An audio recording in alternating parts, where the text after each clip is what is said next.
Chapter 9 Wilbur's Boast. A spider's web is stronger than it looks. Although it is made of thin, delicate strands, the web is not easily broken. However, a web gets torn every day by the insects that kick around in it, and a spider must rebuild it when it gets full of holes.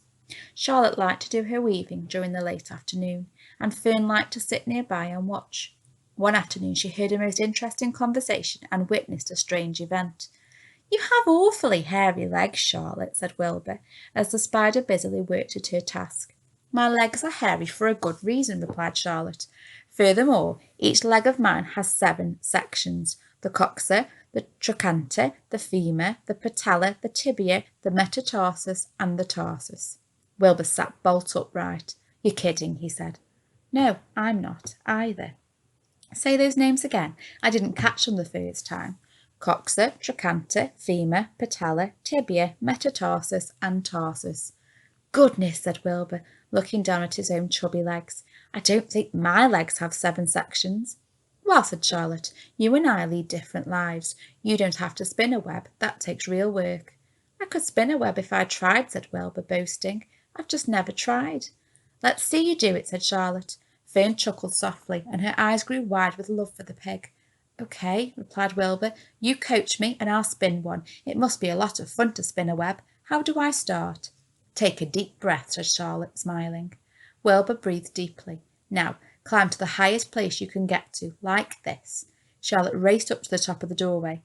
Wilbur scrambled to the top of the manure pile. "Very good," said Charlotte. "Now make an attachment with your spinnerets. Hurl yourself into space and let out a dragline as you go." Wilbur hesitated a moment, then jumped out into the air. He glanced hastily behind to see if a piece of rope was following him to check his fall, but nothing seemed to be happening in his rear, and the next thing he knew he landed with a thump. "Oof!" he grunted. Charlotte laughed so hard her web began to sway. "What did I do wrong?" asked the pig, when he recovered from his bump. "Nothing," said Charlotte. "It was a nice try." "I think I'll try again," said Wilbur cheerfully. "I believe what I need is a little piece of string to hold me." The pig walked out to his yard. "You there, Templeton?" he called. The rat poked his head out from under the trough. "Got a little piece of string I could borrow?" asked Wilbur. "I need it to spin a web." "Yes, indeed," replied Templeton, who saved string. "No trouble at all. Anything to oblige." He crept down into his hole, pushed the goose egg out of the way, and returned with an old piece of dirty white string. Wilbur examined it. "That's just the thing," he said. "Tie one end to my tail, will you, Templeton?" Wilbur crouched low, with his thin, curly tail towards the rat. Templeton seized the string, passed it around the end of the pig's tail, and tied 2 half hitches. Charlotte watched in delight. Like Fern, she was truly fond of Wilbur, whose smelly pen and stale food attracted the flies that she needed, and she was proud to see that he was not a quitter and was willing to try anything to spin a web. While the rat and the spider and the little girl watched, Wilbur climbed again to the top of the manure pile, full of energy and hope. "Everybody watch!" he cried, and summoning all his strength, he threw himself into the air head first. The string trailed behind him, but as he had neglected to fasten the other end to anything, he didn't really do any good, and Wilbur landed with a thud, crushed and hurt. Tears came to his eyes. Templeton grinned. Charlotte just sat quietly. After a bit she spoke. "You can't spin a web, Wilbur, and I advise you to put the idea out of your mind. You lack 2 things needed for spinning a web." "What are they?" asked Wilbur sadly. "You lack a set of spinnerets, and you lack know-how. But cheer up, you don't need a web. Zuckerman supplies you with 3 big meals a day. Why should you worry about trapping food?" Wilbur sighed. "You're ever so much cleverer and brighter than I am, Charlotte. I guess I was just trying to show off. Serves me right." Templeton untied his string and took it back to his home. Charlotte returned to her weaving. "You needn't feel too badly, Wilbur," she said. "Not many creatures can spin webs. Even men aren't as good at it as spiders, although they think they're pretty good, and they'll try anything. Did you ever hear of the Queensborough Bridge?" Wilbur shook his head. "Is it a web?" "Sort of," replied Charlotte. "But do you know how long it took men to build it? 8 whole years. My goodness, I would have starved to death waiting that long. I could make a web in a single evening." "What do people catch on the Queensborough Bridge? Bugs?" asked Wilbur.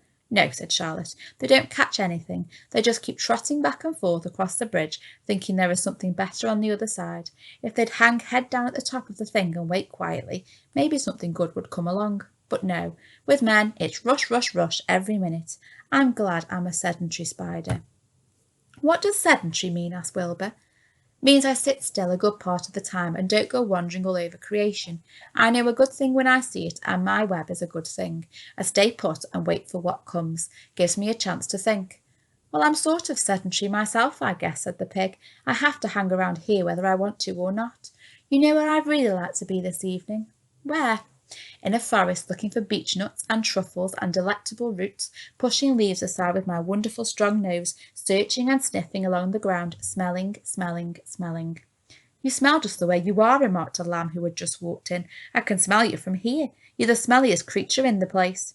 Wilbur hung his head. His eyes grew wet with tears. Charlotte noticed his embarrassment, and she spoke sharply to the lamb. Let Wilbur alone, she said. He has a perfect right to smell considering his surroundings. You're no bundle of sweet peas yourself. Furthermore, you are interrupting a very pleasant conversation.